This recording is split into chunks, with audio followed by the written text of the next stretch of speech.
بسم الله الرحمن الرحيم وأما الإنسان إذا ما ابتلاه فأكرمه ونعمه فيقول ربي أكرمن وأما إذا ما ابتلاه فقدر عليه رزقه فيقول ربي أهانن كلا بل لا تكرمون اليتيم ولا تحاضون على طعام المسكين وتأكلون التراث أكلا لما وتحبون المال حبا جما كلا إذا دكت الأرض دكا دكا وجاء ربك والملك صفا صفا وجيء يومئذ بجهنم يومئذ يتذكر الإنسان وأنى له الذكرى يقول يا ليتني قدمت لحياتي فيومئذ لا يعذب عذابه أحد ولا يوثق وثاقه أحد يا أيتها النفس المطمئنة ارجعي إلى ربك راضية مرضية فادخلي في عبادي وادخلي جنتی۔ اللہ تبارک و تعالی نے کلام مقدس کی ان آیات مبارکہ میں جو سورۃ الفجر کی آخری آیات ہیں، انسان کی حالت اور انسان کی طبعی کیفیات کے بارے میں ارشاد فرمایا ہے۔ جیسے کہ الحمدللہ پہلے آپ پڑھ چکے ہیں یا سن چکے ہیں کہ سورۃ الفجر کے ابتدا میں اللہ نے 5 چیزوں کی قسم کھائی تھی، اور ان قسموں سے مقصد یہ تھا کہ عذاب جو ہے وہ کافر کے لیے برحق ہے، کیونکہ کافر اور مشرک جو ہوتا ہے وہ دراصل اپنے اللہ کا، اپنے خالق کا، اپنے مالک کا، اپنے رب کا باغی ہوتا ہے، اور باغی کے لیے کوئی گنجائش نہیں ہوتی۔ دنیا کے قوانین میں بھی کوئی گنجائش نہیں ہے کہ باغی کو کوئی معاف کر دے، چہ جائے کہ جو اللہ کا باغی ہو۔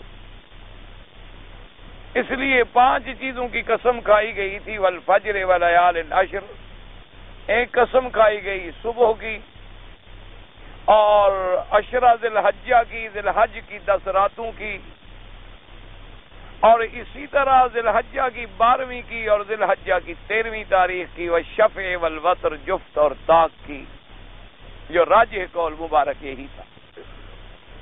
اور 5ویں قسم اللہ نے فرمائی تھی کہ واللیل اذا یسر، مجھے قسم ہے اس رات کی جب جائے، یعنی لیلۃ المزدلفہ۔ ان 5 چیزوں کی قسم کھانے کے بعد یہ بتلایا گیا بندے کو کہ کیا اتنی بڑی قسم کے بعد بھی اب تمہارے لیے کافی ہے کہ اور کسی قسم یا اور کسی ہدایت کی ضرورت ہے؟ فرمایا حل فی ذالک، کیا ان قسموں میں جو اللہ نے کھائی ہیں، قسم لذی ہجر، اب عقل والوں کے لیے یہ قسم کافی ہے کہ نہیں؟ یعنی اس سے بڑی قسم کیا ہو سکتی؟ ان 5 چیزوں کے قسم کھانے کے بعد پھر اقوام سابقہ کا اختصار سے اللہ نے ذکر فرمایا تھا کہ الم تر کیف فعل ربک بعاد، کیا آپ نے نہیں سنا، آپ نے نہیں جانا، آپ نے نہیں دیکھا کہ تیرے پروردگار نے قوم عاد کے ساتھ کیا کیا تھا؟ اور عاد بھی کون؟ ارم والے، یعنی ان کو دادے کی طرف نسبت کی گئی، مراد تھے عادن الاولی، کہ عاد سے مراد کون ہے؟ ارم ذات العماد، وہ عاد جو ارم والے ہیں، اور ذات العماد یعنی وہ ستونوں والے جو خیموں میں رہتے تھے، اور خیمے ہمیشہ لکڑیوں پہ کھڑے کیے جاتے ہیں۔ یہ دلیل ہوتی ہے ان کی کثرت پر۔ جیسے محاورات عرب میں آدمی کہتا ہے کہ فلان کثیر الرماد، کہ فلاں آدمی جو ہے اس کے گھر میں راکھ بہت ہوتی ہے، تو یہ محاورہ ہے عرب کا کہ راکھ بہت ہونے کی دلیل یہ ہے کہ وہاں کھانا زیادہ پکتا ہے، آگ زیادہ جلائی جاتی ہے، اور کھانا جب زیادہ پکتا ہے تو مطلب ہے کہ بڑا مہمان نواز ہے، اس لیے کہا جاتا ہے کہ فلاں آدمی جو ہے کثیر الرماد ہے۔ اسی لیے ان کو کہا گیا ذات العماد کہ وہ بھی چونکہ خیموں میں رہتے تھے اور خیموں کی زندگی تھی، اور خیمے جو ہے ستونوں پہ کھڑے ہوتے ہیں۔ اور ان کی صفت میں اللہ نے فرمایا التی لم یخلق مثلها فی البلاد، کہ وہ قوم عاد جو تھی وہ ایسے لوگ تھے کہ اس جیسا اس زمانے میں، اس علاقے میں، اس قبیلے میں اللہ نے اور کسی کو نہیں بنایا، یعنی وہ بڑے طاقت والے، بڑی قوت والے، بڑی ڈیل ڈول اور عظمت والے، قامت والے لوگ تھے۔ اور اس کے بعد فرمایا وَثَمُودَ الَّذِينَ جَابُوا الصَّخْرَ بِالْوَادِ، اور قوم ثمود جو پتھروں کو کاٹ کاٹ کے رہتے تھے، یعنی جن کو اللہ نے اتنی قوت، اتنی طاقت اور اتنی صناعی عطا فرمائی تھی کہ پہاڑوں کو کاٹ کے انہوں نے گھر بنا لیے، پتھروں کو کاٹ کے انہوں نے گھر بنا لیے۔ اتنی بڑی قوت و طاقت اور صناعی والی قوم تھی۔ اور اس کے بعد اللہ تبارک و تعالی نے فرمایا کہ وَفِرْعَوْنَ ذِي الْأَوْتَادِ، اور اس فرعون کے بارے میں جو بہت بڑے لشکر والا تھا، اور اس فرعون کے بارے میں جو اپنے مخالفین کو عذاب دینے کے لیے ہاتھوں اور پاؤں میں میخیں گڑوا دیتا تھا، اسی لیے اس کو کہا گیا فرعون میخوں والا۔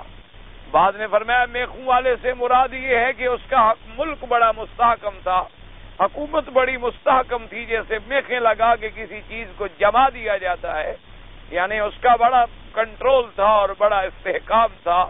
اور بعض مفسرین نے فرمایا کہ وہ اپنے مخالفین کو اور اپنے باغیوں کو جب عذاب دیتا تو ان کے ہاتھوں اور پاؤں کو دیواروں میں چنوا دیتا تھا، اس لیے قرآن نے فرمایا کہ ذی الاوتاد۔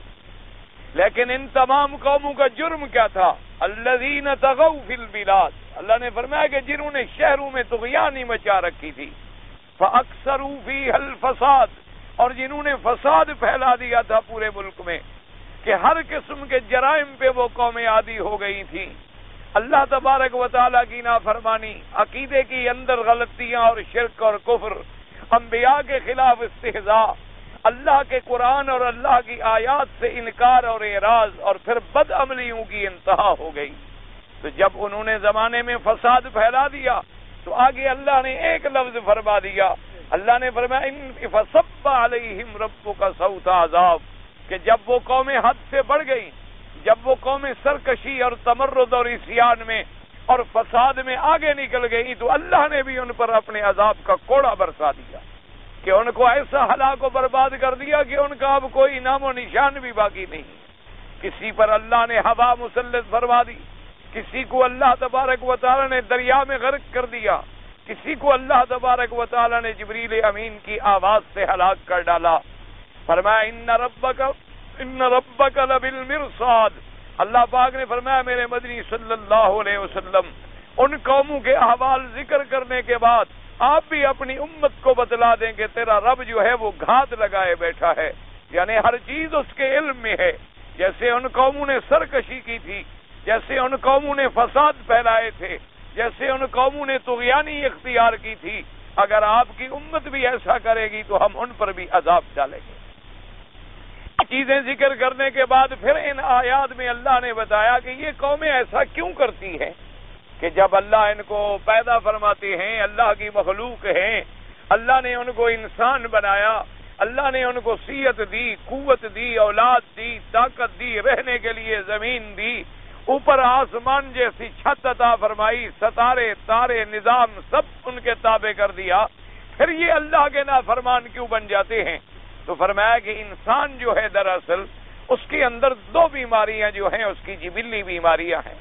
ایک تو اس کے اندر مال کی محبت ہے کہ حب دنیا کے اندر آ کر وہ آخرت کو بھول جاتا ہے، وہ دنیا کے اندر ایسا کھو جاتا ہے، ایسا منہمک ہو جاتا ہے، ایسا دنیا کے کمانے میں لگ جاتا ہے کہ نہ خدا یاد ہے اور نہ آخرت یاد ہے، بلکہ ہر وقت دنیا کی ہوس میں مبتلا ہے۔ اور دوسری بات یہ ہے کہ وہ یہ سمجھتا ہے کہ یہ دنیا جو مجھے ملی ہے یہ میرا حق ہے، یعنی میرا استحقاق ہے، میں اس قابل تھا، میں اس لائق تھا، میری صلاحیتوں کا تقاضا تھا کہ یہ دنیا مجھے ملے۔ اور اس لیے اللہ پاک نے فرمایا فَأَمَّا الْإِنسَانُ إِذَا مَا ابْتَلَاهُ، کہ جب انسان کی ہم آزمائش کرتے ہیں اور تیرا رب اس کو عزت دیتا ہے اور نعمت دیتا ہے، اولاد دیتا ہے، مال دیتا ہے، بچے دیتا ہے، تو کہتے ہیں ہاں ٹھیک ہے میرے رب نے میری عزت کی ہے کیونکہ میں تو مستحق ہی اسی عزت کا تھا، میں حقدار تھا اس لیے مجھے یہ مال ملا ہے، میں حقدار تھا اس لیے مجھے یہ دولت ملی ہے۔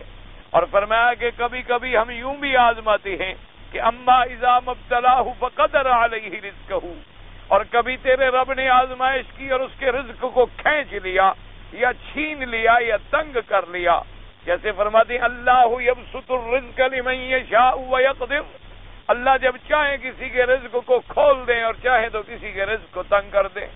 فرمایا جب ہم اس کے رزق کو گھٹا دیتے ہیں تو اب یقول ربی اہانن، اب وہ کہتا ہے میرے رب نے میری توہین کی، حالانکہ مجھے تو چاہیے تھا کہ مال ملتا اور دولت ملتی، میرے رب نے مجھے نہیں دیا، میری اہانت ہو گئی ہے۔ تو اب دو مرضی ہو گئی، ایک حب دنیا اور ایک دنیا کو اپنا استحقاق سمجھنا کہ مجھے مال اس لیے مل رہا ہے کہ میں بڑا قابل ہوں، مجھے دولت اس لیے مل رہی ہے کہ میں بڑا لائق ہوں۔ اللہ نے فرمایا حالانکہ یہ دونوں چیزیں غلط ہیں۔ حب دنیا بھی غلط ہے کہ آدمی دنیا کی محبت میں آ کے آخرت کو بھول بیٹھے اور یہ سمجھے کہ جو کچھ مجھے مل رہا ہے یہ میرا حق بنتا ہے، کہ خدا نے احسان نہیں کیا، تو یہ بھی اس کی غلطی ہے۔ یہ تو اصل میں میری قدرت کے نمونے ہیں، کبھی ہم کسی کا رزق بڑھا کے آزماتے ہیں اور کبھی کسی کا رزق گھٹا کے آزماتے ہیں، اور میرے جو بندے ہوتے ہیں وہ ہر حال میں صابر ہوتے ہیں، ہر حال میں شاکر ہوتے ہیں اور اپنی رب کی قضا اور تقدیر پہ راضی ہوتے ہیں کہ اگر انہیں اللہ نعمتیں دیتا ہے تو کہتے ہیں الحمدللہ، اور اگر اللہ نعمتیں چھین لیتا ہے تو کہتے ہیں الحمدللہ، ہم اللہ کی رضا پہ راضی ہیں۔ اگر انہیں کوئی مصیبت آتی ہے تو کہتے ہیں انا للہ و انا الیہ راجعون، وہ اللہ کی طرف رجوع فرماتے ہیں۔ یہ ساری چیزیں بیان کرنے کے بعد اب ان آیات مبارک کو سمجھنا آپ کے لیے آسان ہوگا۔ فرمایا کلا بل لا تکرمون الیتیم ولا تحاضون علی طعام المسکین وتأکلون التراث اکلا لما وتحبون المال حبا جما۔ اللہ نے فرمایا میرے مدنی صلی اللہ علیہ وسلم یہ کافر لوگ جو ہیں محبت مال کے علاوہ، ان برائیوں کے علاوہ، فرمایا ان میں یہ بھی برائی ہے کہ کلا، ہرگز ایسی بات نہیں، یہ ایسے نہیں جیسے یہ کہتی ہے بل لا تکرمون الیتیم، یہ یتیم کی عزت نہیں کرتے۔ اس لیے یاد رکھیں کہ اصل کافر کو عذاب ملے گا کفر پر، یاد رکھیں کافر کو عذاب ملے گا، اصل عذاب جو ہے وہ تو ملے گا کفر پر، لیکن جو چیزیں اللہ نے اور اس کے ذمے لگائی تھی ان کے نہ کرنے پر عذاب بڑھا دیا جائے گا۔ اصل عذاب تو ملے گا کفر پر، جیسے مومن کو اصل ثواب تو ملے گا ایمان پر، کہ اصل تو جو ثواب کا اصل ہے وہ تو نصیب ہوگا ایمان پر۔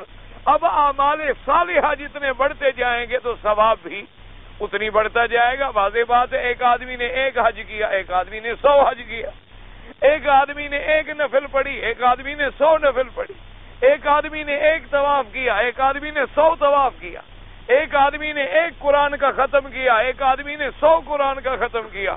تو اب وہ جتنی اس کی محنت اور عبادت بڑھتی جائے گی اتنی اس کے درجات اور ثواب جو ہے وہ بھی بڑھتا چلا جائے گا۔ اصل ثواب ایمان پہ ملے گا، اصل ثواب جو ہے یعنی جنت میں جانا وہ تو نصیب ہوگا ایمان پر۔ یعنی کیا مطلب، اگر سارے عمل ہوں اور ایمان نہ ہو تو پھر بھی جنت نہیں ملے گی۔ تمام اعمال صالحہ کرتا ہو لیکن عقیدہ ٹھیک نہ ہو پھر بھی جنت نہیں ملے گی۔ اگر تمام دنیا میں اس کی عبادت بھی ہے، ریاضت بھی ہے، چلہ کشی بھی ہے، محنت بھی ہے، تسبیحاں بھی ہیں، تہجد بھی ہے، لیکن مشرک ہے، غیر اللہ کی عبادت کرتا ہے، غیروں کو سجدہ کرتا ہے، قبروں پہ سجدہ کرتا ہے، غیر اللہ کی نظر نیاز اور منتیں مانتا ہے، غیر اللہ کی نیاز چڑھاتا ہے، غیر اللہ کو حاجت روا اور مشکل کشا سمجھتا ہے، تو اس کی یہ تمام عبادتیں جو ہیں ڈھیلے کے برابر بھی نہیں ہوں گی۔ فَلَا نُقِيمُ لَهُمْ يَوْمَ الْقِيَامَةِ وَزْنًا، اللہ نے فرمایا ایسے لوگوں کی عمل کا قیامت والے دن ذرے کے برابر بھی وزن نہیں ہوگا۔ وزن تو اس کا ہوگا جس کے پلڑے میں سب سے پہلے عقیدہ توحید ہوگا۔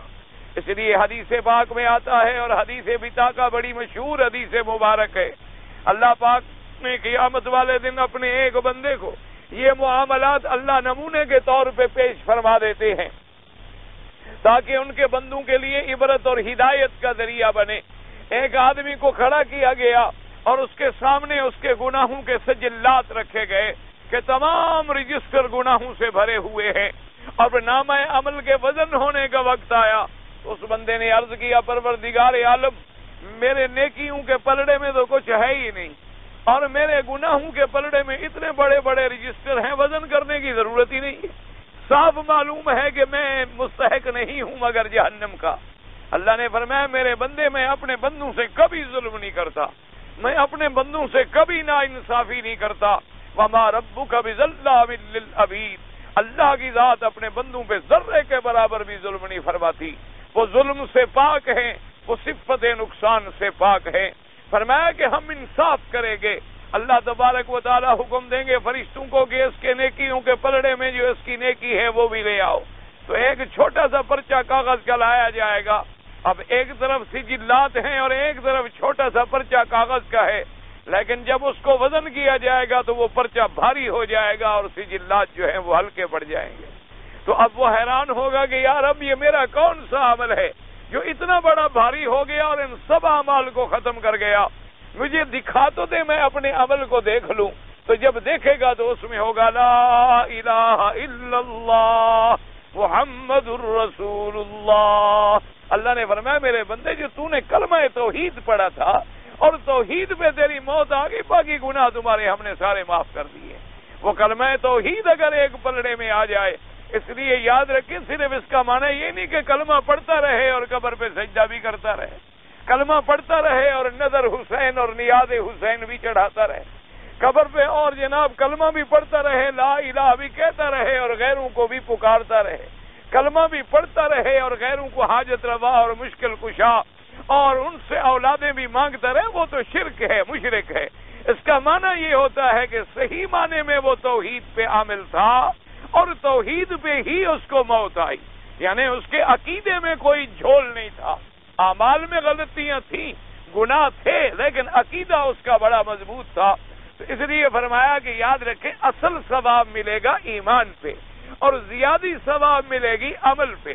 اسی طرح کافر کو اصل عذاب ملے گا کفر پہ اور زیادہ عذاب یہ ملے گا کہ اللہ نے جو ان کو باقی حکم دیے تھے انہوں نے اس کی بھی تعمیل نہ کی۔ تو اس لیے فرمایا کلا بل لا تکرمون الیتیم، فرمایا خبردار ہرگز ایسے نہیں جیسے تم کہتی ہو، بلکہ بات یہ ہے کہ تم نے عزت نہیں کی یتیم کی۔ کیا معنی یتیم کا عزت؟ اللہ نے فرمایا تکرمون، اکرام سے ہے، یہ معنی نہیں کہ صرف یتیم کو روٹی دے دو، یتیم کو کپڑا دے دو یا یتیم کو رہنے کے لیے کوئی ٹھکانہ دے دو، نہ، اللہ فرماتا ہے یتیم کی تکریم کرو، یتیم کی تعظیم کرو۔ یہ تو نہیں کہ تو اپنے بیٹوں کے ساتھ تو معاملہ کرے اور طرح کا اور یتیم کے ساتھ معاملہ کرے دوسری طرح کا، اپنے بیٹوں کو تو سینے سے لگائے اور یتیم کو ہر وقت جھڑکیوں پہ رکھے، اپنے بیٹوں کو تو گھر کے اندر سلائے اور یتیموں کو نوکروں کے کمروں میں بٹھائے، اپنے بچوں کو تو اپنے ساتھ میز پہ اور سفرے پہ بٹھا کے ان کے منہ میں نوالے دے رہا ہو اور یتیموں کو کہے کہ کیا تک رہے ہو، جاؤ ادھر بیٹھو، جا کر نوکر سے روٹی لے لو۔ تو فرمایا نہ، یتیم کی صرف ہمدردی نہیں بلکہ یتیم کا اکرام بھی ضروری ہے۔ اور فرمایا جو لوگ یتیم جن کے نیچے ہوتے ہیں، مثلا آدمی فوت ہو گیا، بھائی فوت ہو گیا، بھائی کے بچے یتیم ہیں، وہ تیری نگرانی میں ہیں، فرمایا جو ان کی جائیدادوں کو کھاتے ہیں، ان الذین یاکلون اموال الیتامی ظلما انما یاکلون فی بطونہم نارا وسیصلون سعیرا۔ فرمایا جو لوگ ظلمن یتیموں کے مال کو ہڑپ کر لیتے ہیں وہ کیا کھا رہے ہیں؟ اپنے پیٹ کے اندر انگارے بھر رہے ہیں، اور یہ تو دنیا کا عذاب ہے۔ فرمایا آگے قیامت میں ان کے لیے جہنم کی آگ جو ہے وہ ہم نے تیار کر رکھی ہے۔ اس لیے آقا انعامدار حبیب کبریا حضرت محمد مصطفیٰ صلی اللہ علیہ وعلی آلہ واصحابہ وسلم جب حضور کا نام آئے تو ضرور شریف پڑھ لیا کریں، سنت مبارک بھی یہی ہے۔ حضور نے فرمایا من صلی علیہ واحدۃ صلی اللہ علیہ عشرہ، جو بندہ میرے اوپر ایک دفعہ درود بھیجے گا اللہ 10 دفعہ رحمتیں نازل فرماتے ہیں۔ تو جب بھی حضور کا نام آئے تو فوراً آدمی کی زبان پہ آ جانا چاہیے صلی اللہ علیہ وعلی آلہ واصحابہ وسلم تسلیما کثیرا کثیرا، یا جو درود شریف آپ کو یاد ہو وہ پڑھ لیا کریں۔ تو حضور نے فرمایا کہ قیامت والے دن آپ نے مثال دی، فرمایا انا وکافل الیتیم ہاکذا، فرمایا قیامت والے دن میں اور یتیم کی خبرگیری کرنے والا، یتیم کا رکھوالا اور یتیم کی حفاظت کرنے والا جو ہے فرمایا قیامت والے دن جنت میں ہم ایسے ہوں گے، یعنی جیسے اس انگلی اور اس انگلی میں تھوڑا سا فرق ہے، ایسے اس کی اور میرے درجے میں فرق ہوگا۔ یعنی آپ اندازہ کریں کہ یتیم کا رکھوالا جو ہے وہ اللہ کے پیغمبر کے قریب جا رہا ہے، اس لیے حکم دیا گیا کہ یتیم کی عزت کریں۔ اور یہی وجہ ہے کہ میرے اللہ نے آمنہ کے لال حبیب کبریا کو بھی یتیم پیدا فرمایا۔ جب آپ پیدا ہوئے تو والد فوت ہو چکے تھے، ابھی آپ کا بچپن تھا کہ والدہ فوت ہو گئی، ابھی آپ جوانی میں نہیں آئے کہ دادا بھی فوت ہو گئے، ابھی آپ جناب ان فوانے شباب پہ پہنچے تو چاچا جو کفالت کرنے والے ہیں وہ بھی بوڑھے ہو گئے۔ اس لیے اللہ نے فرمایا الم یجدک یتیما فآوا ووجدک ضالا فہدا۔ محمد مصطفیٰ صلی اللہ علیہ وسلم، کیا ہم نے آپ کو یتیم نہیں پایا؟ پھر ہم نے آپ کو ٹھکانہ دیا، ہم نے آپ کی حفاظت کی۔ تو اللہ پاک نے اپنے پاک پیغمبر کو بھی یتیم بنایا تاکہ لوگوں کو احساس ہو، اگر کسی یتیم پہ ظلم کرنے لگے تو حضور کے یتیم ہونے کو یاد کر لیں کہ اگر ہم کسی یتیم پر زیادتی کریں گے، اگر ہم کسی یتیم پہ ظلم کریں گے، اگر ہم کسی یتیم کا مال ہڑپ کر جائیں گے، اور صرف اتنی حکم نہیں بلکہ یہ بھی حکم ہے کہ ان کا اکرام کرو۔ البتہ اسلام نے اتنی اجازت دی ہے کہ اگر تیرے پاس کچھ یتیم ہیں تو اسلام یہ اجازت دیتا ہے کہ تم ان کو یا ان کے معاملے سے اتنی لے سکتے ہو جو شرعاً جائز ہے۔ کیا مانا کہ تم ان کا کام کرتے ہو، ان کی زمینوں کی نگرانی کرتے ہو یا یتیموں کی جائیداد کی محافظت کرتے ہو، تو اب اللہ پاک نے اتنی آپ کو اجازت دی ہے کہ جو معروف طریقے سے، جو بالکل جائز طریقے سے، یعنی اگر وہ ڈیوٹی آپ مثال کے طور پر 8 گھنٹے یا 4 گھنٹے آپ یتیم کے مال میں، یتیم کے کاروبار میں لگاتے ہیں، اگر آپ کسی اور جگہ کرتے تو شاید آپ کو 1000 تنخواہ مل جاتی، تو اگر آپ اس کے بجائے 800 لے لیتے ہیں کہ چلو میں کام بھی تو کر رہا ہوں، تو فرمایا اتنی تو آپ کو اجازت ہے۔ اور یتیموں کے ساتھ اشتراک کر کے اکٹھا کھانا پینا بھی اسلام نے اجازت دی ہے تاکہ یتیموں کو اپنی یتیم ہونے کا احساس نہ ہونے پائے۔ اور اسی طرح یہ بھی حکم ہے کہ یتیم بچے اگر چھوٹے ہیں تو کوئی رشتہ دار یہ بھی نہ کہے کہ بھائی آؤ ہم سے جائیداد لے لو اور جاؤ، یہ بھی ان پر ظلم ہے کہ چونکہ جب تم ان کو جائیداد دے گے تو لازمی بات ہے کہ وہ غیر عقل والے ہیں، وہ نہ سمجھ والے ہیں، وہ اپنی جائیدادیں ضائع کر بیٹھیں گے۔ ان کی جائیداد کا سنبھالنا بھی ذمہ ہے، اور جب وہ رشد کو پہنچ جائیں، کیا مانا جب وہ عاقل بالغ ہو جائیں، جب وہ سمجھدار ہو جائیں، ان کو نفع نقصان کا پتہ لگ جائے، تو پھر آپ گواہوں کو بلا کر ان کی چیز جو ہے ان کے سپرد کر دیں۔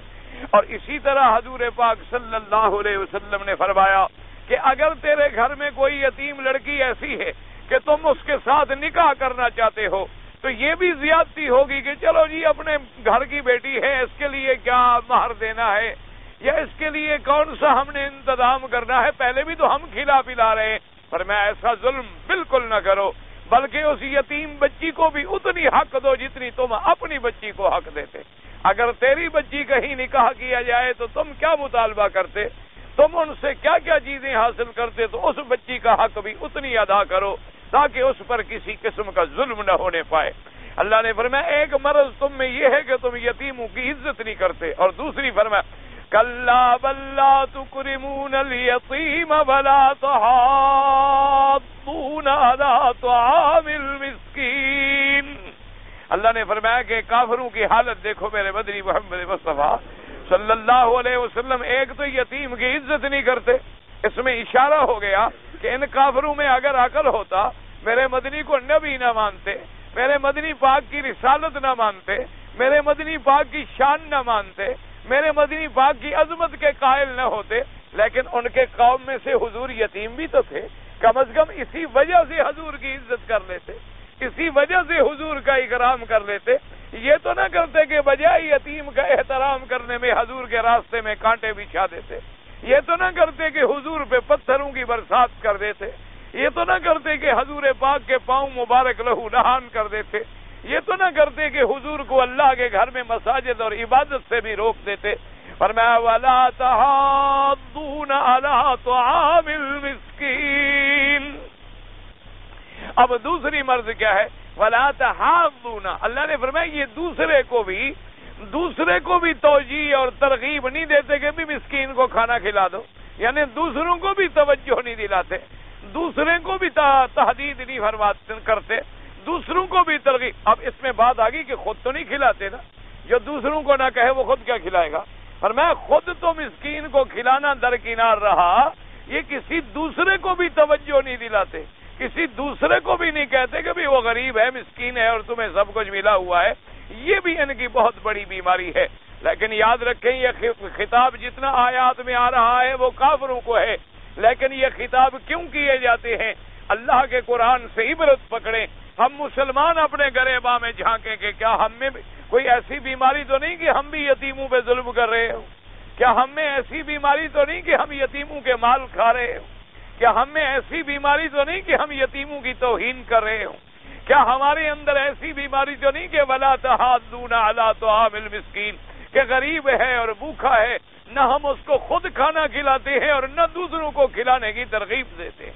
اس لیے یاد رکھیں نماز پڑھنا صرف ایمان نہیں ہوتا، ایمان اور اسلام صرف اسی کا نام نہیں ہے کہ تم تسبیح لے کے بیٹھ جاؤ، ایمان اور اسلام اسی کا نام نہیں ہے کہ تم رات کو تہجد پڑھ لو لیکن یتیموں کے حق کھا جاؤ، اسلام اسی کا نام نہیں ہے کہ تم اپنے رات کو عبادت کرو لیکن بیوہ اور مسکینوں کے حق ادا نہ کرو۔ فرمایا یہ تو کافروں کی صفت ہے کہ کافر خود بھی نہیں تو عام دیتے اور دوسروں کو بھی مسکین کے لیے نہیں کہتے۔ یہ دو صفتیں آ گئیں۔ فرمایا وَلَا تَحَاضُّونَ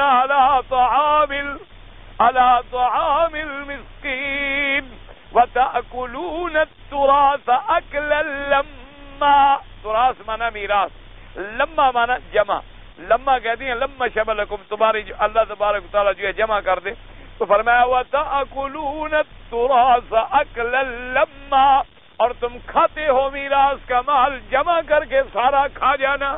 کیا مانا میراث کا مال؟ ایک تو یاد رکھیں اشارہ ہو گیا کہ مرنے کے بعد ہی کوئی یتیم بنے گا، کوئی آدمی مرے گا تو اس کی اولاد جو ہے وہ یتیم کہلائے گی۔ اور اس میں ایک بات یہ بھی سمجھ لیں کہ انسانوں کے یتیم کا اور حیوانوں کے یتیم کا ایک فرق ہوتا ہے۔ کیا مانا؟ یتیم تو انسان بھی ہوتے ہیں، یتیم حیوان بھی ہوتے ہیں، یعنی ماں باپ تو انسانوں کا بھی مرتا ہے اور ماں باپ تو حیوانوں کا بھی مرتا ہے، لیکن دونوں میں ایک فرق ہے۔ انسانوں میں یتیم اس کو کہا جاتا ہے جس کا باپ مر جائے، باپ اگر زندہ ہے ماں مر گئی ہے تو وہ یتیم نہیں کہلائے گا، کیونکہ خاندان کی ذمہ داری جو ہوتی ہے، نان نفقے کی ذمہ داری جو ہوتی ہے وہ باپ پہ ہوتی ہے، وہ ماں پر نہیں ہوتی۔ اور حیوانوں میں یتیم اس کو کہا جاتا ہے جس کی ماں مر جائے، حیوان میں یتیم اس کو کہتے ہیں جس جانور کی ماں مر جائے، کیونکہ اس کے باپ کا تو پتہ ہی نہیں ہوتا نا کہ اس کا باپ کون ہے، تو حیوان کی نسبت ہمیشہ ماں کی طرف کی جاتی ہے۔ جب حیوان کی اور جانور کی ماں مر جائے تو وہ جانور یتیم ہے، اگر انسان کا باپ مر جائے تو وہ بچہ یتیم ہے، یعنی ماں مر جائے تو وہ یتیم نہیں ہوگا۔ اور اسی طرح فرمایا گیا کہ جب یتیم عاقل اور بالغ ہو جائے، بڑا ہو جائے، تو اب بھی وہ یتیم نہیں رہتا، یعنی یتیم ہونے کے حقوق اس وقت ہے کہ جب وہ چھوٹا ہے، جب وہ بچہ ہے، جب وہ کسب معاش نہیں کر سکتا، اپنے معاملات کو نہیں سنبھال سکتا۔ تو اللہ نے فرمایا وَتَأْكُلُونَ التُّرَاثَ، تم کھا جاتے ہو میراث کو، حالانکہ اس میں یتیموں کا حق ہے، تمہارا فرض تھا کہ ان کی حفاظت کرنی، وہ بھی کھا جاتے۔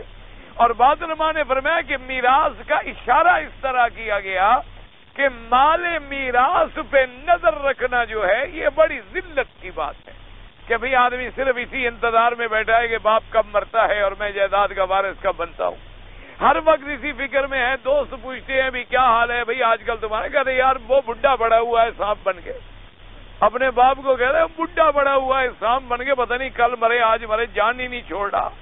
اور اگر باپ کبھی بیمار ہو جائے، ہسپتال میں جائے، تو لوگ پوچھتے ہیں سنا یار آپ کے باپ بیمار تھے، نہیں یہ ایسا بھی مرتا ہے کبھی، یہ تو جان ہی نہیں چھوڑتا، ٹھیک ہو کے آ جائے گا۔ یعنی ہر وقت اس کو یہی فکر ہے کہ باپ مرے اور میں مال میراث۔ اللہ نے فرمایا یہ ایسے مثال ہے جیسے مردار خور جانور جو ہیں، مردار جانور کی انتظار کرتے ہیں کہ کب کوئی جانور مرے، مردار پڑا ہو اور ہم اڑیں اور کھانے کو پہنچے۔ فرمایا یہ بڑی ذلت کی بات ہے کہ آدمی کسی کی میراث پہ نظر رکھے۔ جو شریف اور عزت والی اولاد ہوتی ہے وہ اپنے پاؤں پہ خود کھڑی ہوتی ہے، اپنی جائیداد بناتی ہے، اپنی چیز پیدا کرتی ہے۔ اگر اللہ میراث میں بھی دے دیتے ہیں تو الحمدللہ، لیکن ان کی نظر ان کی میراث پہ نہیں ہوتی۔ اس کی مثال سمجھائی گئی بڑے عجیب انداز میں. ایک روایت میں آتا ہے کہ ایک آدمی نے آگے پوچھا, اس نے کہا حضور پاک میرے والدین بوڑھے ہو گئے ہیں اور بڑھاپے کی بھی آخری حدوں میں پہنچ گئے ہیں, یعنی بڑھاپے کی بھی انتہا ہے, زمانہ شیخوخت میں وہ پہنچے ہوئے ہیں. اور کہنے لگا حضور میں اپنے والدین کا اتنا خدمت گزار ہوں کہ ان کے کپڑے دھوتا ہوں, ان کو کھانا کھلاتا ہوں, ان کو نہلاتا ہوں, اور حتیٰ کہ حضور کبھی کبھی میرے والد کا جو ہے پیشاب بھی کپڑوں میں نکل جاتا ہے, بوڑھے ہو گئے ہیں, تو ان سے بھی میں کبھی نفرت نہیں کرتا بلکہ میں دھو ڈالتا ہوں, کیونکہ میرے والدین نے بھی تو بچپن میں میرے پیشاب دھوئے تھے, مجھے اٹھایا تھا, مجھے گندگیوں سے نکالا تھا, میرے کپڑوں کو صاف کیا تھا. تو کیا میرے آقا میں اپنے ابا جان کی جو اتنی خدمت کر رہا ہوں ان کی اس خدمت کا بدلہ ہو جائے گا جو بچپن میں انہوں نے کی تھی؟ حضور نے فرمایا بالکل نہیں ہوگا. اس نے کہا حضور میں تو زیادہ خدمت کر رہا ہوں, وہ تو اس وقت چھوٹے تھے, یہ تو ماشاءاللہ بڑے ہیں, کبھی کندھے پہ اٹھانا ہوتا ہے, کبھی ان کو نہلانا ہوتا ہے, کبھی باہر دھوپ میں بٹھانا ہوتا ہے. حضور نے فرمایا جب تو بچہ تھا وہ تیری خدمت کر رہے تھے اور تیری حفاظت کر رہے تھے, اور ساتھ یہ تمنا کر رہے تھے خدا کرے ہمارا بیٹا جوان ہو, اور تم خدمت تو کر رہے ہو لیکن تمنا یہ ہے کہ جلدی مرے. تو ان کی خدمت میں اور تمہاری خدمت میں تو 1000 درجے کا فرق ہے. فرمایا کب تم اپنے والدین کا حق ادا کر سکتے ہو؟ جیسے کہ آج کل بعض مسلمانوں میں بھی اللہ تبارک و تعالیٰ معاف فرمائے ایسے حالات پیدا ہو گئے ہیں. پہلے تو ہم یہ سنا کرتے تھے کہ یہ چیزیں کفر کے معاشرے میں ہیں, یورپ میں ہیں, کہ باپ بوڑھا ہو گیا, انہوں نے کسی یعنی سرائیں بنی ہوتی ہیں, ان کے کوئی بوڑھے لوگوں کے لیے کوئی جگہ بنی ہوئی ہوتی ہے. لیکن افسوس یہ ہے کہ اب مسلمانوں میں یعنی آج سے 1 سال قبل کی بات ہے, ایک بہت بڑے ذمہ دار افسر ماشاءاللہ اور بہت بڑے عہدے پر اور بڑی اعلیٰ تنخواہ والے, ان کی والدہ جو تھی وہ بیمار ہو گئی. والدہ جب بیمار ہوئی تو ان کو شاید تجربہ نہیں تھا, انہوں نے کسی بڑی مہنگی ہسپتال میں انہیں داخل کرا دیا. اور 2-4 دن کے بعد جب ان سے پوچھا گیا کہ بھئی کیا حال ہے والدہ کا, کہنے گیا میرے لیے تو عذاب بن گئی ہے, نہ مرتی ہے اور میں نے اتنی بڑی ہسپتال میں داخل کرا دیا, اب میری تو ساری تنخواہ ادھر لگ رہی ہے, میرا تو سارا پیسہ جو ہے وہ بوڑھی ماں پہ خرچ ہو گیا. اب میں نے باقاعدہ اس کو وہاں سے نکال کے ایک سرکاری ہسپتال میں ڈالا ہے, اور ابھی ماں زندہ ہے. اور مجھ سے کہنے لگا کہ جی یہاں جنازے کا کیا انتظام ہوتا ہے؟ میں نے کہا جی آپ کمیٹی کو ٹیلی فون کر دیں, آپ جیسے نالائق بیٹے کو جنازے پہ آنے کی کوئی ضرورت نہیں ہے. کیا ضرورت ہے کام کا؟ تم جنازہ نہیں پڑھو گے, یہاں اسلام کا ملک ہے, باقاعدہ جنازہ بھی پڑھیں گے, کفن بھی دیں گے, غسل بھی دیں گے, دفن بھی کر دیں گے. لیکن تم یاد رکھو کہ جس اولاد پر والد یا والدہ ناراض ہو جائیں, نہ وہ عذاب قبر سے بچ سکتا ہے اور نہ عذاب حشر سے بچ سکتا. عذاب قبر سے بھی اس کو چھٹکارا نہیں مل سکتا اور عذاب آخرت سے بھی اس کو چھٹکارا نہیں مل سکتا.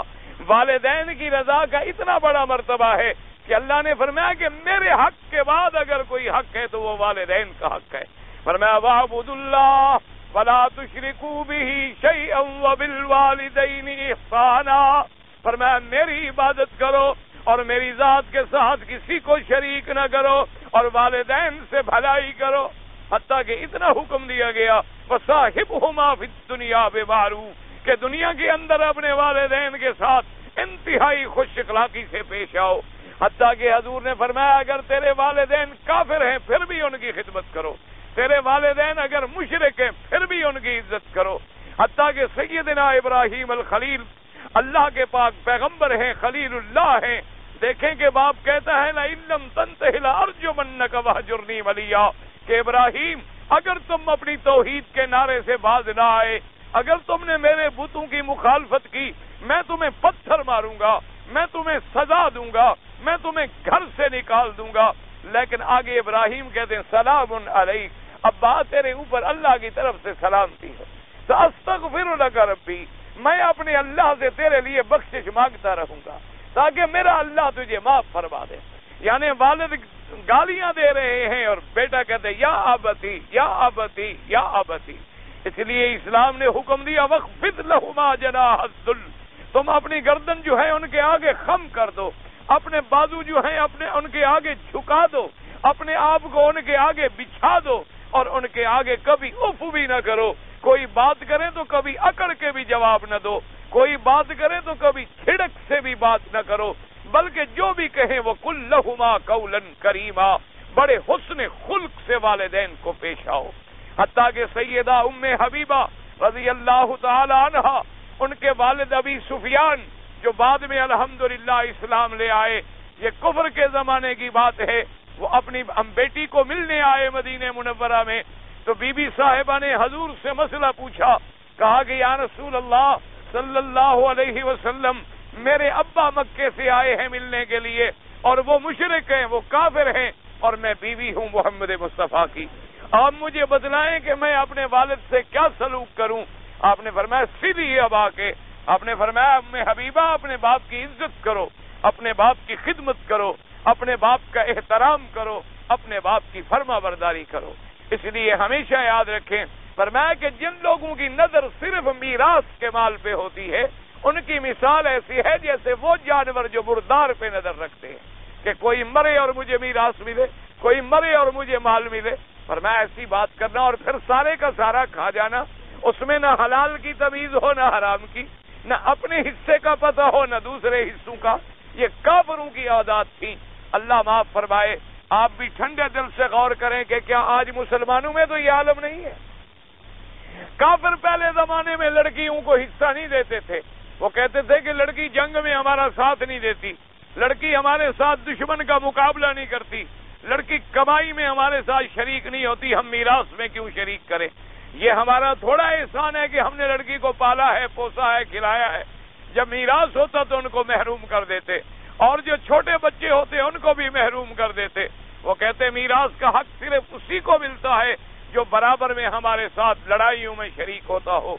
آج مسلمانوں پہ آپ نظر ڈالیں، کتنے لوگ ہیں جنہوں نے لڑکیوں کے حصے ہضم کر لیے، کتنے لوگ ہیں جو اپنے بہنوں کا میراث کھا گئے، کتنی لوگ ہیں جنہوں نے آج تک اپنے بہنوں کو حصہ نہیں دیا، اور پوچھو تو کہتے ہیں جی بہنوں نے ہمیں لکھ دیا ہے، معاف کر دیا ہے، بہن ہے تم اس کو دے دو، پھر تمہیں معاف کرے تو میں مان لوں۔ جب اس کو ملا ہی نہیں ہے، وہ غریب معاف نہ کرے تو کیا کرے؟ نہ اس کے ہاتھ میں قبضہ ہے، نہ اس کو آپ نے کچھ دیا ہے۔ اب اگر بھائی کہے گا کہ لکھ دو تو لکھ نہ دے تو تم گھر سے بھی نکال دو گے، یہ ظلم ہے، اور یہ کافروں کی صفت بیان کی ہے اللہ تبارک و تعالی۔ فرمایا وَتَأْكُلُونَ التُّرَاثَ أَكْلًا لَمًّا وَتُحِبُّونَ الْمَالَ حُبًّا جَمًّا۔ اور اللہ نے پہلی صفت کیا کافروں کی تھی؟ پہلی صفت کی یتیم کا اکرام نہیں کرتے، دوسری صفت کیا تھی کہ مسکینوں کے طعام نہ خود کرتے ہیں نہ دوسروں کو ترغیب دیتے ہیں، دو، اور تیسری ان کی صفت کیا بیان کی گئی کہ مال میراث کو سارے کا سارا کھا جاتے ہیں، حلال اور حرام کا امتیاز نہیں کرتے، اور چوتھی صفت کیا بیان ہوئی کافروں کی؟ وَتُحِبُّونَ الْمَالَ، فرمایا مال سے محبت کرتے ہیں، محبت کرنا بہت زیادہ، حبًا جمّا، حب شدید یعنی بہت زیادہ محبت کرنا۔ اس سے اشارہ ہو گیا کہ مال سے تھوڑی بہت محبت تو ہر بندے کو ہوتی ہے، یہ تو فطری بات ہے کہ ہر آدمی کو پیسہ اچھا لگتا ہے، ہر آدمی کو دولت اچھی لگتی ہے، ہر آدمی کو مال اچھا لگتا ہے، یہ شریعت منع نہیں کرتی۔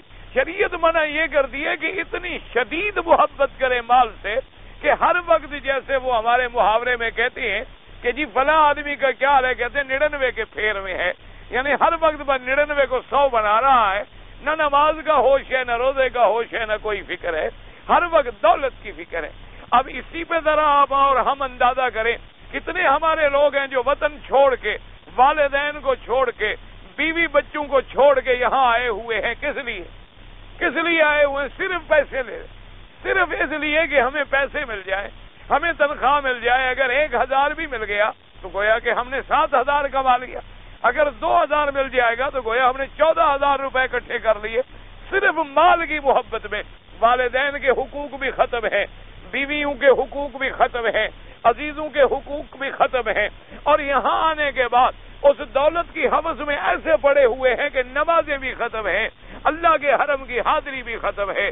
کتنے لوگ ہیں جو مکے میں رہتے ہوئے ایک عمرہ بھی نہیں کر سکے، کتنے لوگ ہیں جو مکے میں رہتے ہوئے رمضان کے روزے نہیں رکھ سکے، کتنے لوگ ہیں جو مکے میں رہتی ہیں لیکن کبھی مسجد الحرام میں نماز نہیں ملی، کتنے لوگ ہیں جن کو مکے میں رہتے ہوئے 10 سال ہو گئے ہیں اور وہ رکن یمانی کو نہیں جانتے، وہ حتیم کو نہیں جانتے، وہ مقام ابراہیم کو نہیں جانتے، وہ صفا اور مروہ عرفہ کو نہیں جانتے، وہ مینا مزدلفہ عرفات اور حج کو نہیں جانتے، اور پوچھو تو کہتے ہیں جی 10 سال ہو گئے میں مکے میں رہتا ہوں ماشاءاللہ۔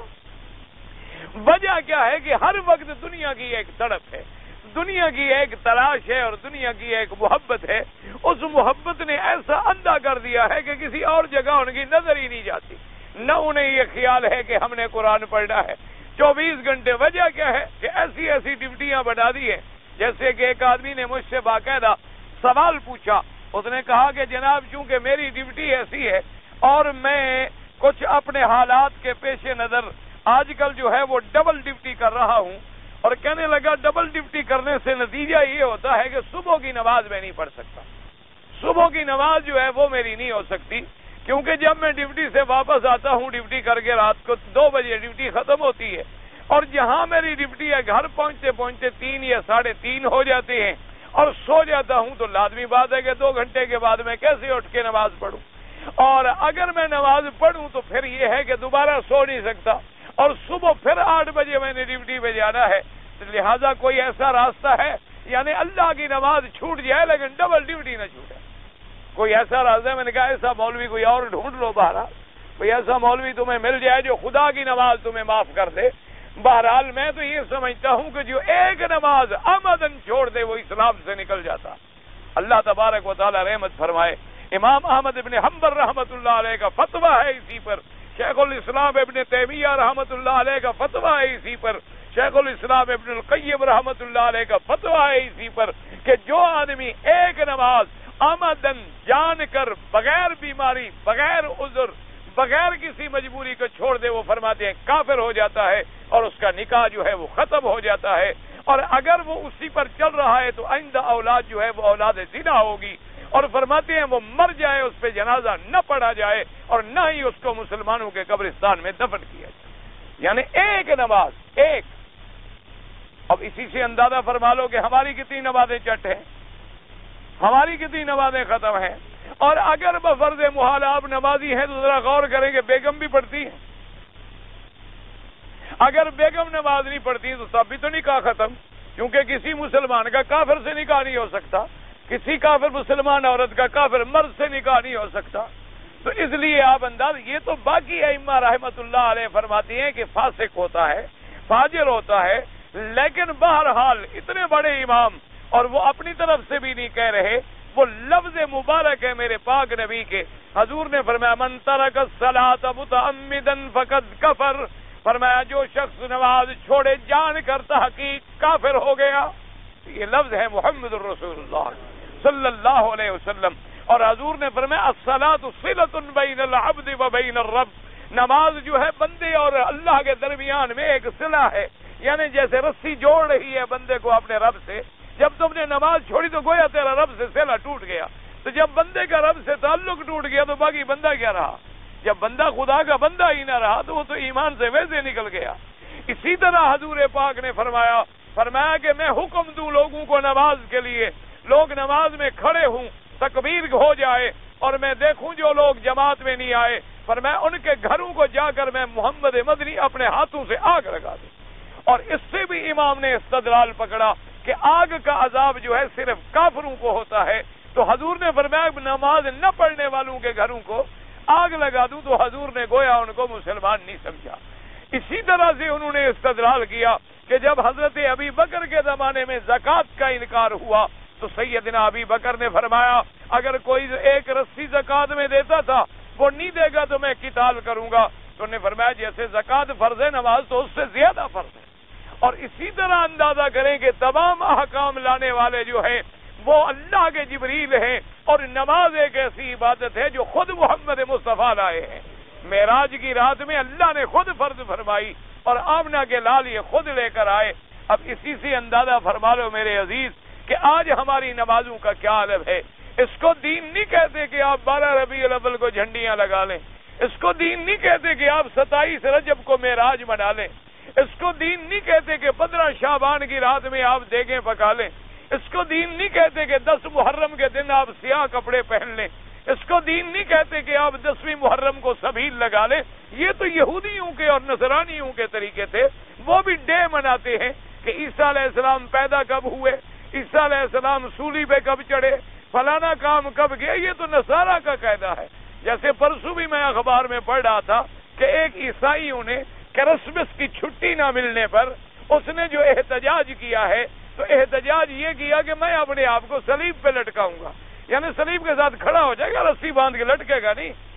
دیکھ لینا مجالے مر جائے تو اچھا، جان چھوٹے کافر مر گیا، لیکن وہ ایسا پاگل نہیں کہ مر جائے، وہ تو صلیب کے ساتھ کھڑا ہو جائے گا، رسی ڈھیلی ڈھیلی گلے میں ڈال دے گا، یعنی علامتی ہڑتال ہے، علامت دکھا رہا ہے کہ گویا میں پھانسی پہ لٹکا ہوا ہوں۔ وہ حضرت عیسیٰ علیہ السلام کی پھانسی کو یاد کرے، تو یہ صورت اور شکلیں بنانا جو ہے یہ دین نہیں ہے۔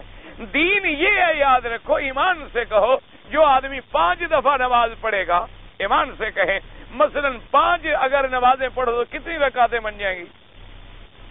5 نمازوں کی کتنی رکعتیں بنتی ہیں؟ ہاں جی 27 17 رکعتیں۔ اچھا سنتیں پڑھو گے نہیں پڑھو گے؟ نفل پڑھو گے نہیں پڑھو گے؟ تو جو نماز پڑھے گا کتنے دفعہ درود پڑھے گا محمد مصطفیٰ پہ؟ کتنے دفعہ سلام پڑھے گا، السلام علیکم ایھا النبی؟ ہر نماز میں پڑھے گا کہ نہیں پڑھے گا؟ اللہم صلی علی محمد وعلی آل محمد کما صلیت علی، پڑھے گا کہ نہیں پڑھے گا؟ تو نماز پڑھنے والا مومن بنے گا، صرف 12 ربیع الاول کو جھنڈی لگانے والا؟ اسی سے آپ اندازہ لگا لیں کہ اصل تو نماز ہے۔ آپ نے 27 رجب کو معراج منایا، جو 5 نمازیں پڑھتا ہے وہ روزانہ محمد مدنی کا معراج مناتا ہے، کیونکہ نماز کب ملی تھی؟ معراج والی رات۔ تو جو 5 دفعہ دن میں حاضری دے رہا ہے وہ حضور کے معراج کو یاد کر رہا ہے کہ نہیں کر رہا؟ اس لیے دین کا معنی یہ ہے، دین کا معنی جھنڈیاں نہیں ہوتی، جیسے کہ آج کل مسلمان، حضور نے فرمایا بچہ پیدا ہو عقیقہ کرو۔ عقیقہ زندگی میں ایک دفعہ ہوگا کہ ہر سال ہوگا؟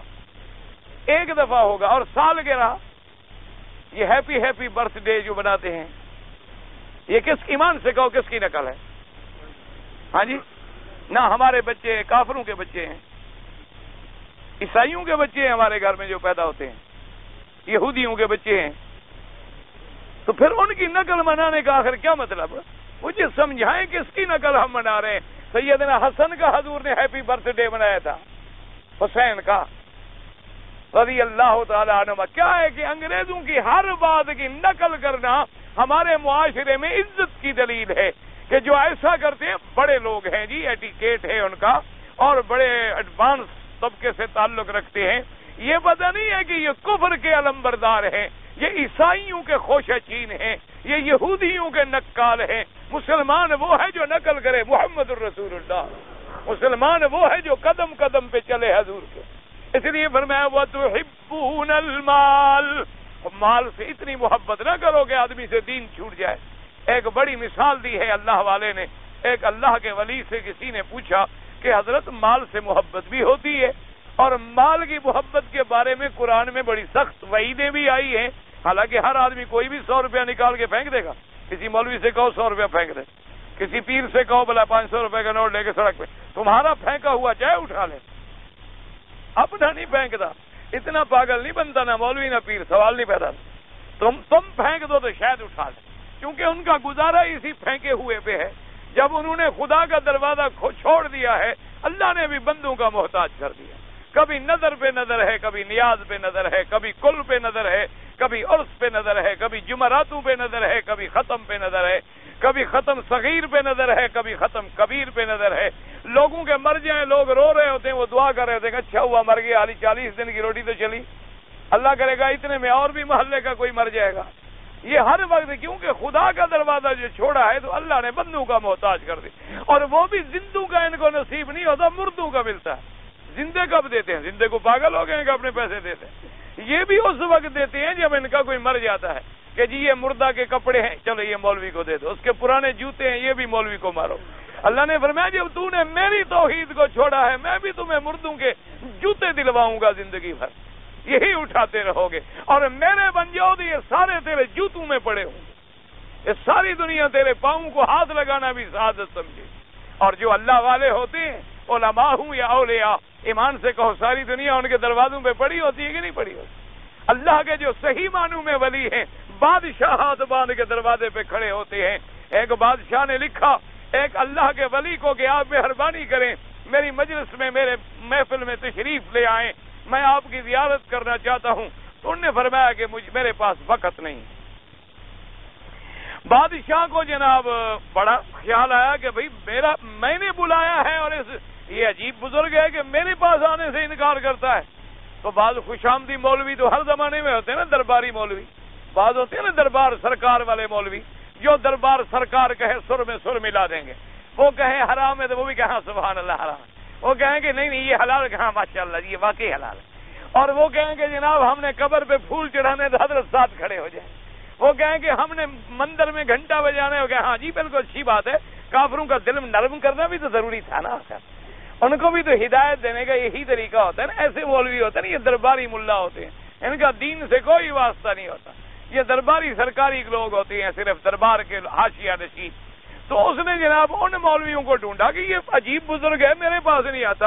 انہوں نے کہا جناب ہم ابھی مسئلہ نکال کے دیتے ہیں، آپ خط لکھیں اس کو کہ اللہ نے قرآن میں حکم دیا کہ اطیعوا اللہ واطیعوا الرسول واولی الامر منکم. اللہ نے حکم دیا کہ اللہ کی اطاعت کرو، میرے پیغمبر کی اطاعت کرو، اور وقت کے حاکم کی اطاعت کرو. انہوں نے کہا دیکھو جی قرآن میں حکم موجود ہے، اب لکھو دیکھتے ہیں کیسے پھر پیر صاحب نہیں آتے. اب جناب قرآن شریف کی آیت لکھ کے بادشاہ نے نیچے دعوت نامہ لکھ دیا، اوپر قرآن کی آیت لکھ دی اور بزرگ کو بھجوا دیا. ان کی خدمت میں جب خط آیا انہوں نے قلم نکالی اور اس کے پیچھے لکھا کہ در اطاعت خدا مشغولیم بعد رسول شرم سارم اطاعت اولی الامر چرسید. ان نے نیچے لکھا کہ اللہ کی اطاعت میں لگا ہوا ہوں، حضور سے بھی شرمندہ ہوں، تیرا تو نمبر ابھی بعد میں ہے. ابھی تو میں اپنے اللہ اور اللہ کے رسول کی اطاعت بھی پوری نہیں کر سکا. جب میں ان سے فارغ ہو جاؤں گا تو تمہاری بھی کر لوں گا، تو لہذا میں تو اس میں مصروف ہوں. اب بادشاہ نے پڑھا، اس نے کہا جی اس کا تو اور کوئی حل بتاؤ. انہوں نے کہا جی اس کا کوئی حل نہیں، یہ حل ہے کہ اس کے دروازے پہ جاؤ، اور کوئی حل نہیں. اگر آپ نے ملنا ہے تو آپ جائیں. جب وہ ملنے کے لیے آئے تو دروازے پہ کوئی میرے جیسا خادم بیٹھا ہوا ہوگا، کوئی طالب، کوئی بیچارہ تلمیذ. تو اس نے دیکھا بادشاہ نے کہا جی بادشاہ ادھر ہو جاؤ. انہوں نے کہا نہیں ادھر ہو جانے کی ضرورت نہیں، حضرت ابھی اب وظیفہ پڑھے، وہ فارغ ہوں گے، بعد میں اجازت ملے گی ملنے کی، ابھی آپ اندر نہیں جا سکتے. اب بادشاہ کھڑا ہے، بادشاہ تو عقل والے ہوتے کھڑے ہیں، لیکن خوش آمدی بھی تو اس نے کہا دیکھو جی عجیب بات ہے، فقیروں کے دروازے پر بھی دربان ہوتے ہیں، دربان ہوتے ہیں دنیا والوں کے دروازے پر. یہ عجیب فقیر ہے کہ دروازے پہ اس نے بھی پہرے لگا رکھے ہیں. تو حضرت نے اندر سے سن لیا، فرمایا ہاں دربان در درے فقیر آیت تاکہ سگے دنیا نہ آیت. فرمایا فقیروں کے دروازے پر بھی دربان ضروری ہے تاکہ کوئی دنیا کا کتا اندر نہ گھس آئے، اس لیے ہم نے رکھے ہوئے ہیں کہ کوئی اندر نہ آ سکے. فرمایا باہر سے چلے جاؤ، مجھے تمہاری شکل دیکھنے کی بھی ضرورت نہیں. اس نے کہا حضرت کوئی حل ہے؟ اس نے کہا قرآن کا قانون مان لو تو میں تیری جوتے اٹھا کے سر پہ رکھوں، پھر تم میرے اولی الامر بن جاؤ، پھر تمہاری اطاعت میرے ذمہ واجب ہو جائے، پھر اس کے بعد تمہارے جوتے ہوں گے اور میرا تاج ہو. تو اس وقت بادشاہ بھی الحمدللہ نے کہا جی حضرت میں کرتا ہوں جو بھی آپ حکم فرمائیں. تو جو اللہ کے ولی ہوتے ہیں دنیا بادشاہ ان کے دروازوں پہ پڑے ہوتے ہیں. اسی لیے اقبال نے کہا تھا نا اپنے رازق کو نہ پہچانے تو محتاج ملوک، اور پہچانے تو ہے تیرے گدا دارا و جم. تو اپنے رازق کو اگر پہچان لے تو پھر ساری دنیا تیری گدا ہوگی. شرط یہ ہے کہ پہلے اپنے رازق کو راضی کر، اپنے رازق کو پہچان لے. اللہ نے فرمایا وَتُحِبُّونَ الْمَالَ حُبًّا جَمًّا، یہ محبت کرتے ہیں مال سے. تو اس ولی سے پوچھا گیا کہ حضرت اب اس مسئلے کو ہم کیسے سمجھیں، مال سے محبت تو ہوتی ہے. آپ نے فرمایا یوں سمجھو کہ مال کی مثال ایسی ہے جیسے کشتی کے لیے پانی. انہوں نے کہا سمجھ نہیں آئی. فرمایا دیکھو میرے بھائی، پانی اگر کشتی کے نیچے ہو تو کشتی تیرتی ہے کہ نہیں تیرتی؟ انہوں نے فرمایا ہاں جی تیرتی. فرمایا اگر یہی پانی کشتی کے اندر چلا جائے تو فرمایا کشتی غرق ہو جائے گی. فرمایا جب تک دنیا تیرے دین کے تابع رہے گی تو دنیا تجھے چلائے گی. تیری آخرت کا ذریعہ کبھی عمرہ کر رہا ہے، کبھی حج کر رہا ہے، کبھی خیرات کر رہا ہے، کبھی مسکینوں کو کھلا رہا ہے، کبھی یتیموں کو کھلا رہا ہے، کبھی زکوٰۃ دے رہا ہے، کبھی سڑکیں بنا رہا ہے، کبھی مسجد بنا رہا ہے، کبھی مدرسے بنا رہا ہے. تو اب دنیا تیرے کام آ رہی ہے کہ نہیں آ رہی؟ تجھے چلا رہی ہے. اور جب دنیا کی محبت تیرے دل میں اثر کر گئی تو اب تمہیں برباد کرنے والی. اس لیے فرمایا کہ اس دنیا کو دین کے تابع رکھو، دین کو دنیا کے تابع نہ کر دو. اس لیے فرمایا کہ یہ چار چیزیں ہیں. اور فرمایا میرا مدنی اصل میں یہ بھولے ہوئے کلا اذا دکت الارض دکن دکا. فرمایا یہ بھولے ہوئے ہیں کہ بس ہم کھاتے پیتے رہیں گے. وہ وقت نہیں آئے گا جب ہم دکت الارض دک، جب زمین کو ہم ریزہ ریزہ کر دیں، جب زمین ختم ہو جائے گی اور قیامت آئے گی پھر ان کو پتہ چلے گی۔ تو دعا کریں اللہ ہمیں بھی برے اعمال سے بچائے، اللہ ہمیں بھی محبت مال سے بچائے، اللہ ہمیں بھی اطاعت اور اطاعت رسول نصیب فرما دے۔ کہتے ہیں جی کچھ لوگ جو ہیں ہمارے ملک میں غسل خانے میں ہوں یا نہر پہ ہوں یا حمام میں ہوں، جب غسل کرتے ہیں تو غسل کرنے سے پہلے بسم اللہ الرحمن الرحیم پڑھتے ہیں۔ بھئی بات یہ ہے کہ اگر تو غسل جنابت نہیں ہے، ویسے غسل کر رہا ہے، کپڑا باندھا ہوا ہے، وضو کرتا ہے تب بھی بسم اللہ آدمی پڑھتا ہے، کوئی بات نہیں۔ لیکن ہمارے یہاں ایک رواج ہے کہ جب آدمی ناپاک ہو، پاک ہونے کے لیے جب غسل کرتا ہے تو بسم اللہ الرحمن الرحیم لا الہ الا اللہ رسول اللہ لا الہ الا اللہ، یہ پہلے کافر ہو گیا، یعنی بیوی کے ساتھ سونے سے آدمی کافر ہو جاتا ہے، پھر کلمہ پڑھنا پڑتا ہے اس کو۔ وہ پڑھنا جو ہے وہ ناجائز ہے، وہ تو ہے ہی ناپاک، قرآن پڑھ ہی نہیں سکتا۔ قرآن کی کوئی آیت پڑھنا اس وقت ناجائز ہے، منع ہے اور گناہ ہے۔ ویسے اگر آپ پاک ہیں، غسل فرما رہے تھے، وضو کر رہے تھے، بسم اللہ الرحمن الرحیم پڑھنا سنت ہے۔ کہتے ہیں جی ہم نے بہت سارے لوگوں کو دیکھا ہے کہ وضو کرتے ہیں تو جرابوں کے اوپر مسح کر دیتے ہیں۔ بھئی امام احمد بن حنبل رحمۃ اللہ علیہ کے نزدیک جرابوں کے اوپر مسح کرنا جائز ہے، لہذا کسی سے آپ جھگڑا نہ کیا کریں۔ امام ابو حنیفہ رحمۃ اللہ علیہ فرماتے ہیں کہ جرابوں سے مراد وہ جرابیں ہیں جن کے اندر پانی اثر نہ کرے، کیونکہ حضور کے زمانے میں تو یہ ایسی ریشمی اور ایسی نیلن وغیرہ کی چیزیں ایجاد ہی نہیں ہوئی تھی۔ مقصد یہ ہے کہ وہ تو چمڑے کے موزے ہوتے تھے، یا نیچے سے چمڑا لگا ہوتا تھا یا اوپر سے چمڑا لگا ہوتا تھا، ان کے نزدیک تو وہ موزے ضروری ہے۔ موزے اگر پہنے ہوئے ہیں تو آپ مسح کر سکتے ہیں۔ کیا مانا کہ آپ وضو کر کے موزے پہن لیں، جیسے سردیوں کا ملک ہے، تو اگر آپ گھر میں ہیں تو بڑے آرام سے 24 گھنٹے تک پھر آپ کو پاؤں دھونے کی ضرورت نہیں، جب بھی وضو کریں ان پر صرف مسح کر دیں۔ اور اگر سفر میں ہیں تو 3 دن تک آپ کو پاؤں کھولنے کی ضرورت نہیں، لیکن شرط یہ ہے کہ موزے پہنے تب جب پہلے وضو کر لیں، پاک صاف ہو کے پاکی کی حالت میں پہن لیں، بعد میں سارے ہاتھ منہ دھو لیے اور پاؤں پہ صرف مسح کر لیں، وہ جائز ہے۔ ان کے نزدیک جراب کا لفظ چونکہ حدیث میں ہے، یہ کہتے ہیں چاہے چمڑے کی ہو، چاہے کپڑے کی ہو، چاہے کسی چیز کی ہو، ہے تو جراب نا، لہذا ان کے نزدیک جراب پر بھی مسح کرنا جائز ہے۔ تو جی ایک آدمی قرآن پاک پڑھا ہوا نہیں ہے لیکن قرآن کھول کے بسم اللہ بسم اللہ، یہ بھی ہمارے یہاں ایک بدعت ہے۔ لوگوں نے ایک طریقہ نکالا ہے کہ انگلی پھیر دے جاؤ اور بسم اللہ الرحمن الرحیم بسم اللہ الرحمن الرحیم بسم اللہ، تو ویسے بسم اللہ پڑھتے رہو، انگلی پھیرنے کی کیا ضرورت ہو گئی؟ ویسے قرآن پاک کا دیکھنا جو ہے ثواب ہے، لیکن یہ جو ہمارے لوگوں نے طریقے نکالے ہیں نا، اصل میں مشکلات یہ ہیں کہ ہمارے ہاں دین ختم ہے، عقل زیادہ ہے۔ ہر آدمی کو جو طریقہ پسند ہے اس نے اپنے گھر میں ایک نیا طریقہ بنا لیا۔ جیسے اب ہمارے یہاں ختم ہوتے ہیں، شبینے ہوتے ہیں کہ ایک رات میں جی قرآن ختم کرانا ہے، حالانکہ یہ منع ہے شریعت میں، ناجائز ہے۔ کم از کم 3 راتوں میں قرآن ختم ہونا چاہیے۔ اور یہ کون سے شبینے کا طریقہ ہے کہ سپیکر لگا دو، محلے والوں کو بھی نہ سونے دو؟ یہ کون سا طریقہ ہے؟ یہ کون سے اسلام میں ہے؟ اور آج کل یہ ہے کہ سب سو جاتے ہیں، بس ایک حافظ کھڑا ہوا ہے بیچارہ پڑھ رہا ہے، وہ تھک گیا تو دوسرا حافظ کھڑا ہو گیا، محلے والے گالیاں دے رہے ہیں اور حضرت قرآن پڑھ رہے ہیں۔ یہ پتہ نہیں، نعوذ باللہ، یہ پڑھوانے والا بھی گناہ گار ہے اور پڑھنے والا بھی گناہ گار ہے۔ اور بعض لوگوں نے تو کاروبار بنایا ہوا ہے کہ 1000 روپیہ دیں گے، 2000 لیں گے، 5000 لیں گے، 10,000 لیں گے، جتنا بڑا مولوی اتنی بڑی فیس، جتنا بڑا قاری اتنا مہنگا۔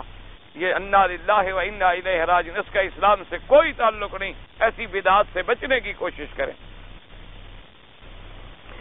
یہ بینکوں میں جو نفع نقصان کے اکاؤنٹ ہمارے ہاں کھلے ہوئے ہیں، میرا خیال میں وسکی پر انہوں نے شراب الصالحین لکھ دیا ہے۔ جیسے وسکی کی بوتل ہو نا اور اوپر شراب لکھ دو صالحین، تو وہ اب حرام تو حلال نہیں ہو جائے گا نا۔ یہ کتے پر لکھ دو بکری، پاک ہو جاتا ہے۔ یہ اسی طرح ہے، میرا اعتبار نہیں ہے کہ یہ کوئی ٹھیک کام ہو۔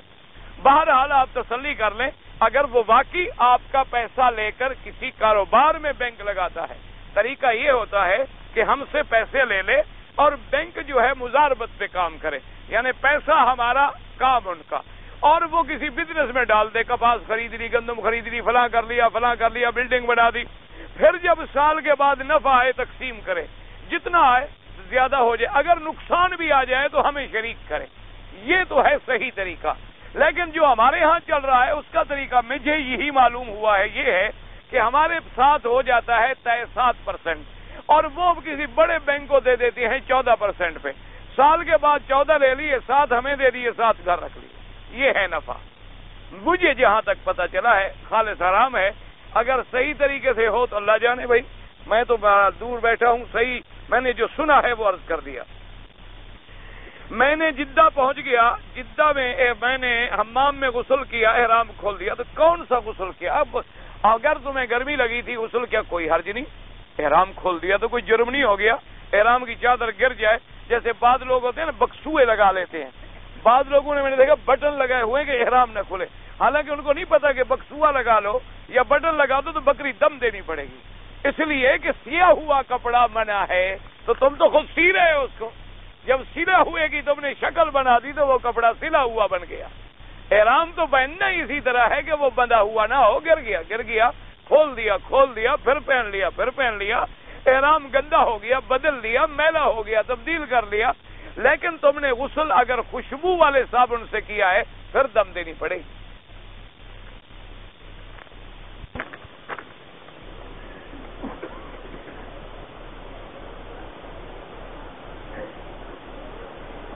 بھائی شوہر نے بولا ہے تمہارا بہن گھر میں بچہ جائے گا طلاق. یہ مجھ سے نہیں پڑھا جاتا ایسی اردو.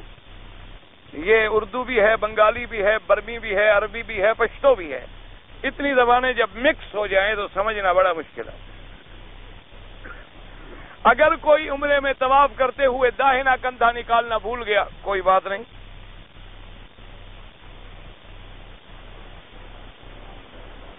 کہتے جی ایک آدمی بے نمازی ہے، اس نے نماز شروع کی کہ مجھے دولت ملے. بہرحال شروع رکھے، فکر نہ کرے، اور اللہ کے لیے بھی ہو جائے. کسی نیت سے پڑھے تو صحیح. جب نماز پڑھے گا تو اللہ پھر اخلاص بھی عطا فرما دیں گے. اور پہلی بے نمازی سے توبہ کرے.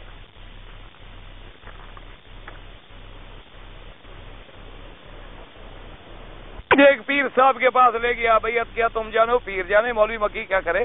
اور اس کے بعد جناب وہ کھڑے ہو کر قیام سلام کرتے ہیں، یہ بدعت ہے، ناجائز ہے. باقی پیر جانے اور تم جانو. ایک آدمی کے پاس باز ہے، زندہ کبوتر پکڑتا ہے، شکار کرنا تو جائز ہے، لیکن حرم کے اندر نہ پکڑے، باہر پکڑا کرے. اگر کوئی آدمی 40 دن سے زیادہ زیر ناف بال نہ منڈائے گناہ ہے. کم از کم زیادہ سے زیادہ 40 دن، ورنہ یہ سنت الانبیاء ہے. بغلوں کا صاف کرنا، زیر ناف صاف کرنا، ناخنوں کا کٹانا. اور اب انگریزوں کی سنت ہے کہ یہ رکھے جائیں. اب تمہاری مرضی، جس کی اتباع کرو. پہلے سکھ تھے، اب انگریز بھی اس لعنت میں مبتلا ہو گئے. اللہ نے ایڈز مسلط کر دی. اللہ کرے گا اور بھی خدا کو عذاب بھیجے گا ایسا جس سے یہ بچ بھی نہیں سکیں گے انشاءاللہ. تو اس لیے بہرحال 40 دن نہ گزاریں، زیادہ سے زیادہ 40 دن. ایک کو پانی دیا زمزم کا، اس نے بائیں ہاتھ سے پیا. بائیں ہاتھ سے پینا جو ہے منع ہے. حضور نے فرمایا دائیں ہاتھ سے پئیں، دائیں ہاتھ سے کھائیں. بائیں ہاتھ سے کام کھانا پینا شیطانی عمل ہے.